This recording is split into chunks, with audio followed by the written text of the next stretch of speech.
अच्छा सर, एकदम of topic जा रहा हूँ, पर पहले वाले टॉपिक पे आते हैं। जैसे आप हिस्ट्री बहुत अच्छे से आपने समझाई, अब्दाली के बारे में आपने बहुत बढ़िया बताया, तो ऐसे कोई और भी क्रूर राजा रहे हैं सर जो मतलब हमारे देश को बहुत ज़्यादा वो कर गए? हाँ यार, एक नहीं कई रहे हैं, हाँ, भारत में भी वैसे रहे तो हैं। कई रहे हैं इन्वेडर, बट किसी किसी के बारे में आप बता पाओ? मैं अभी रिसेंटली हिस्ट्री वगैरह थोड़ा ढूंढ पढ़ रहा था, तो मेरे को चंगेज़ खान के बारे में बहुत ही कुछ इंटरेस्टिंग बातें पता चली। मंगोल था, और माना जाता है कि उससे ज़्यादा क्रूर कोई नहीं हुआ है। मतलब हिटलर से ऊपर रखा गया उसको। वो तो भला हो उस मतलब नेचर का कि चंगेज़ खान उस वक्त नहीं हुआ जब हिटलर था। चंगेज़ खान के पास उतने इक्विपमेंट्स नहीं थे उस समय, हवाई जहाज़ और तोप नहीं थे। वो तलवार से घोड़े पे बैठ बैठ के लड़ा है, तब वो 40 मिलियन लोगों को मारा है। अच्छा, क्या बात कर रहे हो, ये डॉक्यूमेंटेड है? हाँ हाँ, 40 मिलियन लोगों को वो मारा है अपने एक जीवन में। बाप रे। आप सोचो, 4 crore. 40 million is 4 crore. 1 million 10 lakh, हाँ, 4 करोड़ लोगों को मारा है। वो एक समय में इतने लोगों को मार दिया था कि एनवायरनमेंट में जो ऑक्सीजन और कार्बन डाइऑक्साइड का बैलेंस होता है ना, वो बिगड़ गया था। कार्बन डाइऑक्साइड घट गया था पूरे एनवायरनमेंट से, क्योंकि कार्बन डाइऑक्साइड छोड़ने वाले तो हम होते हैं। तो और वो जहाँ घुसता था ना, सिर्फ इंसानों को नहीं, बच्चों को, मर्दों को, महिलाओं को, पशुओं को, बकरी को, कुत्ते को, बिल्ली को, सबको ख़त्म कर देता था आज। और वो इतने बच्चे किया था, उसका मानना यह था कि कौन कितना स्ट्रांग है और कौन कितना पावरफुल है। इस चीज़ का सीधा सीधा आकलन है कि कौन कितने बच्चे पैदा करेगा। हाँ, उसने इतने बच्चे पैदा किए थे कि आज पूरी दुनिया में हर 200 लोगों में एक बंदे में उसका डीएनए मिलता है। क्या बात कर रहे हो? उसके डीएनए के 16 मिलियन लोग हैं अभी इस दुनिया में। बाप रे। ऐसे मत बोलो सर। सच है, जाओ ढूंढो पढ़ो। कई लोगों को लगता है ना कि हिस्ट्री बोरिंग है, नहीं है यार, बड़ी कमाल की चीज़ है हिस्ट्री। आपको हिस्ट्री में क्या पसंद है वो डिफाइन करता है कि हिस्ट्री कैसी है। वो आप सोचो, कोई एक शख्स जिसने पूरी पृथ्वी का ऑक्सीजन और कार्बन डाइऑक्साइड का संतुलन हिला दिया। जब हाथी मरते थे ना, तो हाथी मतलब नॉर्मल डेथ नहीं, अगर उनको मारा जाता था या उनको ऊपर कहीं से फेंक दिया जाता था, तो वो तकलीफ में जब वो चिंघाड़ते थे ना, तो चंगेज़ खान को अच्छा लगता था। तो हाथियों को इसलिए फेंकवा देता था कि मैं बैठा हूँ। जैसे हम सुबह उठते हैं ना, हम चाय पी रहे हैं तो हम बोलते हैं यार म्यूजिक लगाओ। लिटरली ऐसे ऐसे शासक रहे हैं जिन्होंने पहाड़ के नीचे अपनी कुर्सियां लगवाई, अपना टेंट लगवाया और अपनी सेना को बोला है कि ये 100 हाथियों को ऊपर लेके जाओ, एक एक करके फेंको। वो हाथी को वहां से गिराते थे, जब हाथी नीचे गिर के चिंगारता था तकलीफ से ना, तो उनको सुकून मिलता था। ये इंसान है। बताओ। ये अलग थ्रिल है सर। ये ऑब्सेशन है जो भी है, लेकिन आप सोचो, मंगोल था ये। मैं बोल रहा हूँ 16 मिलियन लोग हैं आज उसके डीएनए के। हर 200 लोगों में एक उसका वो है, सक्सेसर है। इसकी दर्दनाक मौत हुई या नहीं हुई? हाँ, इसकी मौत हुई। अच्छा, इसमें चंगेज़ खान में और गौतम बुद्ध में एक अजीब सी समानता मिली पढ़ते ढूंढते। ये चंगेज़ खान का शरीर आज भी हमको नहीं मालूम है कहाँ है।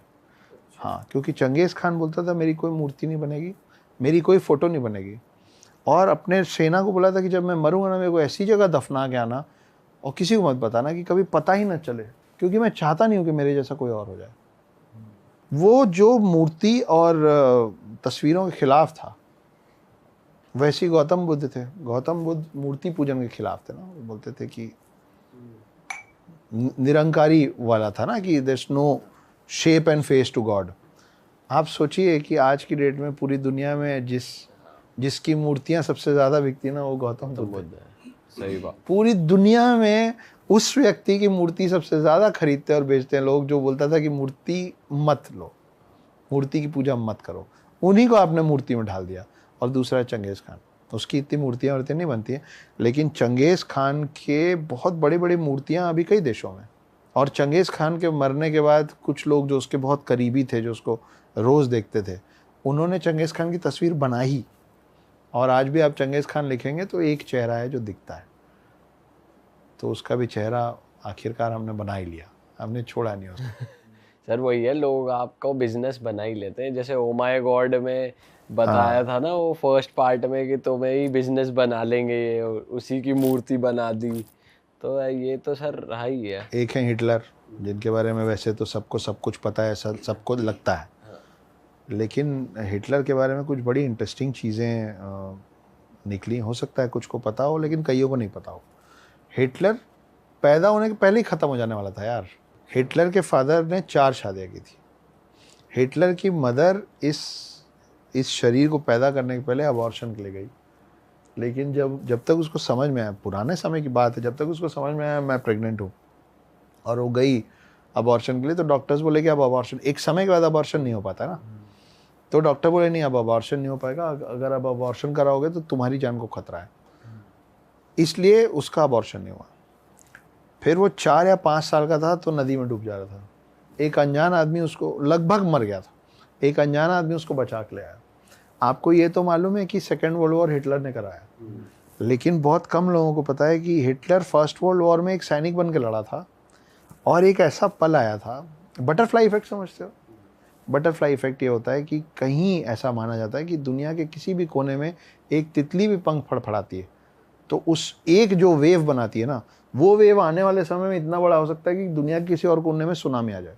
हर चीज़ की शुरुआत तो किसी एक चीज़ से होती है ना, वो बात है जिसको डोमिनोज इफेक्ट बोलते हैं, रिप्लीज इफेक्ट बोलते हैं, रिपल इफेक्ट बोलते हैं। तो उस समय जो गोलियां बनती थी उसमें जो बारूद भरा था, बारूद में नमी नहीं होनी चाहिए।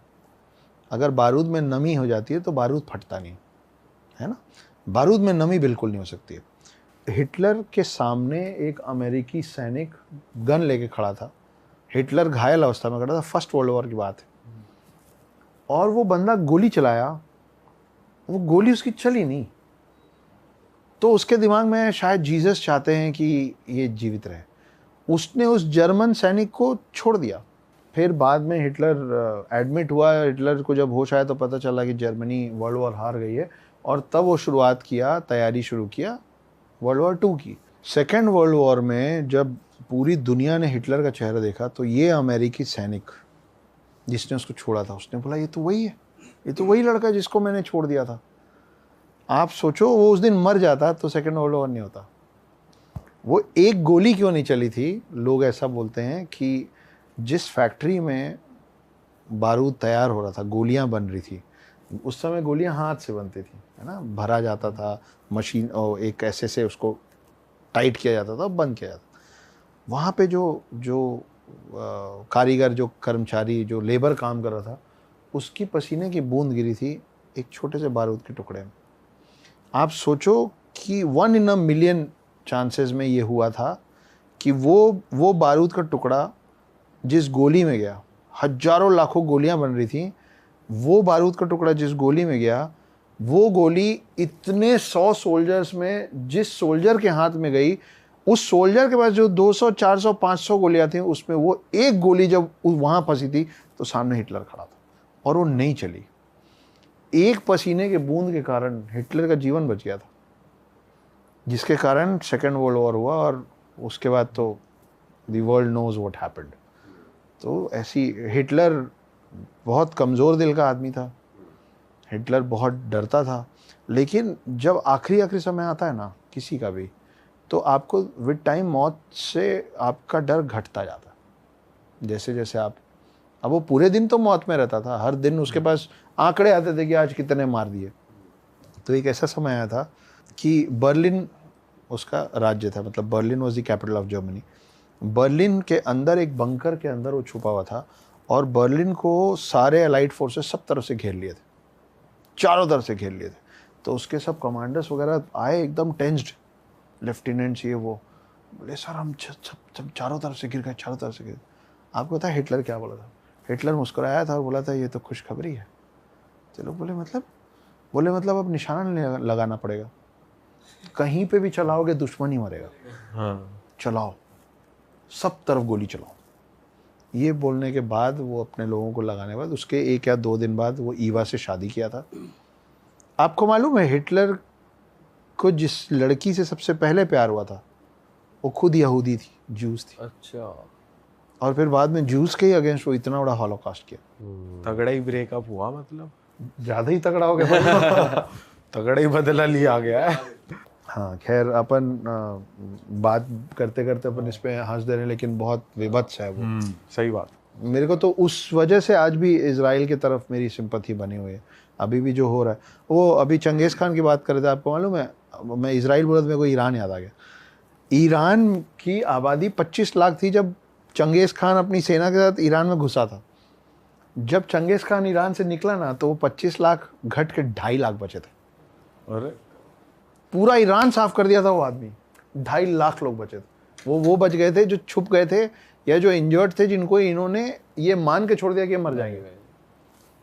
वो आबादी थी 2.5 लाख लोग। बाप रे। तो आप सोचो कि अगर चंगेज़ खान जैसा आदमी हिटलर के ज़माने में पैदा हो जाता तो दुनिया ख़त्म हो जाती। सही में सर, ये तो अलग ही वो है थ्रिल कि बंदे मारेंगे, और बंदे ही नहीं, जानवर वानवर सब मार देंगे। सब मार देंगे। अलग ही दहशत फैलाई। चलिए सर, इस पॉडकास्ट को यहीं पे एंड करते हैं, वरना आपके साथ तो आप इतने अच्छे स्टोरी टेलर हैं और आप जिस तरीके से बोलते हैं, नरेट करते हैं, इतना मज़ा आता है, टाइम का पता ही नहीं चलता। हाँ सच। बट ड्यूरेशन को देखते हमें ये पॉडकास्ट खत्म करना पड़ेगा। आपके साथ हमें फिर से मज़ा आ गया। हिंदू माइथोलॉजी हो या फिर हिस्ट्री हो, आपके साथ तो किसी भी टॉपिक पे बात कर सकते हैं, हम रुक ही नहीं सकते। ड्यूरेशन को देखते हुए हम फिर से आ जाएंगे। बिल्कुल सर, 100%। लेकिन उसके लिए आपको नई बुक लिखनी पड़ेगी। बिल्कुल। तो इस साल जो 2 किताबें आ रही हैं, उसके बाद मेरी जो अगली किताब अगले साल रिलीज हो रही है, उसका नाम है द अदर इंडियन। अच्छा। अभी से बता के जा रहा हूँ आपको। ठीक है। वो एक पॉलिटिकल साइंस फिक्शन है। पहला जो मैंने लिखा था उसको लोगों ने माइथोलॉजिकल साइंस फिक्शन बोला, अब जो है वो हिस्टोरिकल फिक्शन है। और अब मैं तीसरी बार एक नए जॉनर पे काम कर रहा हूँ जिस पे कोई नहीं लिखना चाहता। ऐसा कोई जॉनर शायद बना नहीं होगा, या मैं अपने मन की उपज है।